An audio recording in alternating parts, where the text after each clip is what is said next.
আপনারা শুনছেন অদৃশ্য হাত। রাজহাটি গ্রামে শেষ প্রান্তে একটি ছিটে বাড়ির ঘরে এক বুড়ি থাকত। বুড়ির কেউ কোথাও ছিল না। সারাদিন গ্রামে গ্রামে ভিক্ষা করে সন্ধ্যের পর ঘরে ফিরত। আজ থেকে 40-50 বছর আগেকার গ্রামগুলোর যে কী চেহারা ছিল তা আশা করি কাউকে বুঝিয়ে বলতে হবে না। গ্রাম তখন গ্রামই ছিল।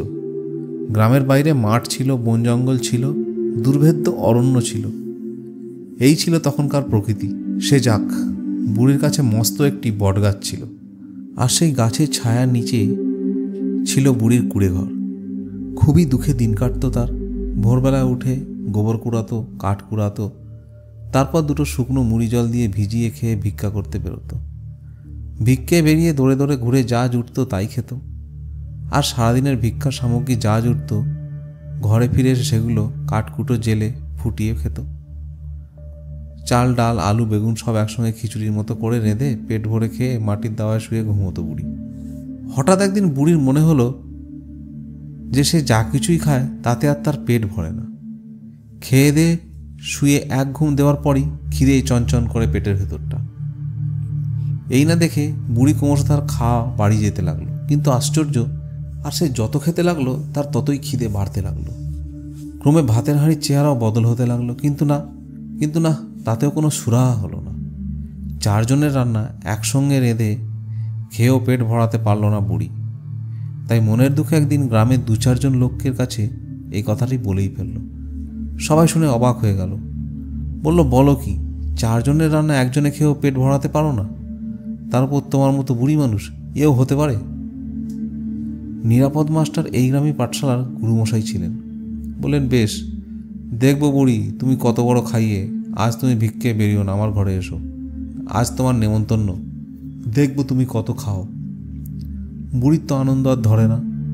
সে রাতে নিরাপদ মাস্টারের বাড়িতে খেতে এলো বুড়ি।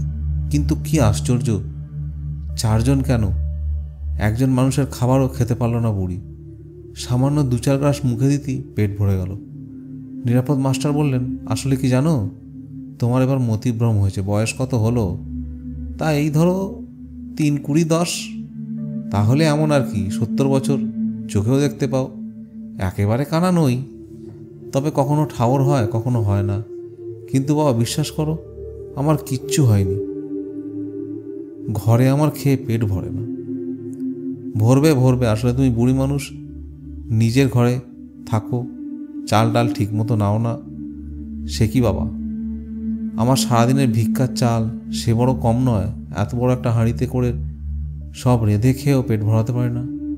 কিন্তু এই তো, আমার এখানে পোয়াটাক চালের ভাতও তুমি খেতে পারলে না। বুড়ি আর কি করে, ঘরে ফিরে এসে মাটির দাওয়ায় আঁচল বিছিয়ে শুয়ে নানা রকম চিন্তাভাবনা করতে করতে ঘুমিয়ে পড়ল।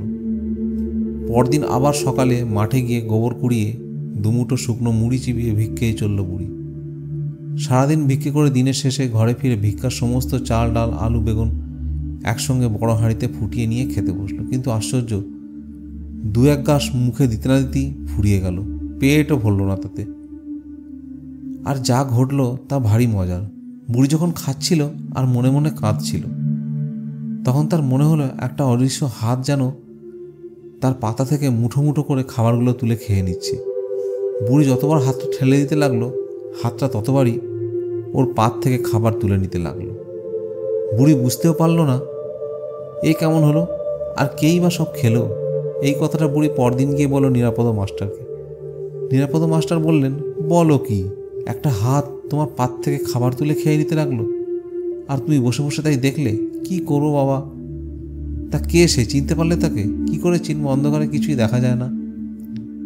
আমার ঘরে লম্ফ পিদিম কিছুই নেই। বুঝেছি, এ নিশ্চয়ই কোনো চোর ছেঁচড়ার কাজ। তা যদি হয় বাবা, তাহলে তো তার আসা যাওয়া, মুখ নেড়ে নেড়ে খাবার শব্দ শুনতে পেতুম। কিন্তু কিছু একটা হাত ছাড়া আর কিছুই তো টের পেলুম না অন্ধকারে। হাতটাকে যতই ঠেলে দিই সে ততই এগিয়ে আসে।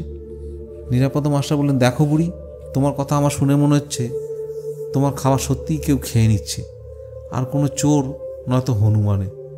তোমার বাড়ির পাশে একটা বট গাছ আছে, সেই গাছে নিশ্চয়ই একদল হনুমান আছে। এ তাদেরই কাজ। না বাবা, হনুমান নয়। ও গাছে বাঁদর, হনুমান মাঝে মাঝে আসে বটে, তবে সন্ধে হলেই দিঘির পাড়ে চলে যায়। এখানে থাকে না। তাছাড়া আমি নিজের হাত দিয়ে ঠেলে দেখেছি ও মানুষের হাত। বেশ, তবে তুমি এক কাজ করো, আমার চিমনিটা নিয়ে যাও, ওটা জেলে রাখো আজ রাতে।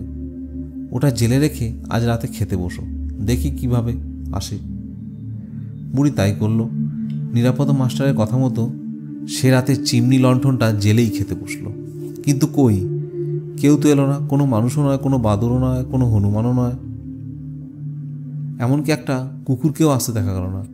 আর বুড়ি যে রান্না করেছিল তা প্রায় সবই ফেলা গেল, কেননা আলোটি জেলে রাখার ফলে কেউই না আসায় যেমনকার খাবার তেমনই রইল। বুড়ি আগে যেমন খেত তেমন খেতেই পেট ভরে গেল তার। সে আর কত, সামান্য 2-1 মুঠো। এরপর থেকে বুড়ি রোজই কম রাঁধতে লাগলো আর আলো জেলে খেতে থাকলো, ফলে কাউকেই আসতে দেখা গেল না। তবে মুশকিল হলো এই, তেলের অভাবে বুড়ি যেদিনই আলো জ্বালাতে পারে না সেই দিনই অনুভব করে একটা অদৃশ্য হাত তার পাত থেকে খাবার তুলে খেয়ে নিচ্ছে। কিন্তু যেদিনই আলো জ্বালিয়ে খেত সেদিন কিছু হতো না। তাই বুড়ি নিরাপদ মাস্টারের কথা মতো রোজই আলো জ্বালে খেতে লাগলো। এইভাবে প্রায় 10 দিন কাটার পর একদিন এক আশ্চর্য ঘটনা ঘটল। এক গভীর রাতে সবাই শুনতে পেল একটু করুণ কান্নার সুর। কে যেন ইনিয়ে বিনিয়ে গ্রামের পথে ঘাটে আনাচে কেঁদে কেঁদে বেড়াচ্ছে এই কথা বলে, বুড়িকে এমন বুদ্ধি কে দিলি রে, খিদে আমি মরে গেলুম, তোর সর্বনাশ হোক, তোর সর্বনাশ হোক, তোর সর্বনাশ হোক। গ্রামের লোকেরা তখন সবাই সচকিত হয়ে উঠল। কে কাঁদে, কে কাঁদে, কে ওই কেঁদে কেঁদে অভিশাপ দেয়, বিলাপ করে আর অমঙ্গলের কথা বলে। এক জ্যোৎস্না রাতে নিরাপদ মাস্টার নিজেই দেখলেন দৃশ্যটা। তখন রাত 1টা। কি একটা কাজে বাইরে বেরিয়েছিলেন, সেই সময় দেখতে পেলেন একটা প্রকাণ্ড সাইজের কুলোর ওপর কালো কিম্ভূতকার বিচ্ছিরি চেহারার মানবাকৃতি কি যেন একটা বসে আছে। চেহারার তুলনায় হাত দুটো তার বিশাল। কুলোটা বাতাসে ভেসে ভেসে গ্রামের পথে পরিক্রম করছে, আর সেই কিম্ভূতকার তার হাত দুটো দুলিয়ে দুলিয়ে কখনো নৌকা যাওয়ার মতো করে, কখনো কপাল চাপড়ে সুর করে কেঁদে কেঁদে বলছে, বুড়িকে এমন বুদ্ধি কে দিলি রে, আমি খিদে মরে গেলুম, তোর সর্বনাশ হোক। এই দৃশ্য শুধু নিরাপদ মাস্টারই নয়, ওই গ্রামের আরও অনেকেই প্রত্যক্ষ করল। নিরাপদ মাস্টারের বউ অনেক ঠাকুর দেবতা ওঝা বদ্যি করতে লাগলে যাতে তাদের সংসারে কোনো অমঙ্গল না হয়। কিন্তু না, কিছুতেই কিছু হলো না। সাপ সাপান্তও কমলো না। তাই দেখে অনেকেই অবশ্য বলল, ও কথা কান দিও না, আসলে ওটা একটা উজবুক, তাই ওইসব বলে বেড়াচ্ছে। তোমার তো ওর কোনো ক্ষতি করেনি, ভয় কি, শকুনির সাপে গরু মরে না, ও যা ইচ্ছে বলুক। এইভাবে আরও 2-3 মাস কেটে যাওয়ার পর ঝড় জলের এক রাতে বটগাছের একটি ডাল ভেঙে পড়ল বুড়ির কুড়ো ঘরের উপরে। ঘুমন্ত বুড়ি ঘর চাপা পড়ে মারা গেল। আর বলতে নেই, সে রাত থেকেই সেই বিচ্ছিরি চেহারার কিম্ভূতকারটাকে কুলোয় চেপে গ্রামে আনাচে কানাচে ভেসে বেড়াতে দেখা গেল না। এমনকি তার সাপ সাপান্ত কান্নাকাটি সব কিছুই থেমে গেল চিরতরে। তবে এই ঘটনার পর থেকে রাজহাটি গ্রামের লোকেরা আজ পর্যন্ত সন্ধ্যার পর আলো না জেলে কখনোই খেতে বসে না কেউ।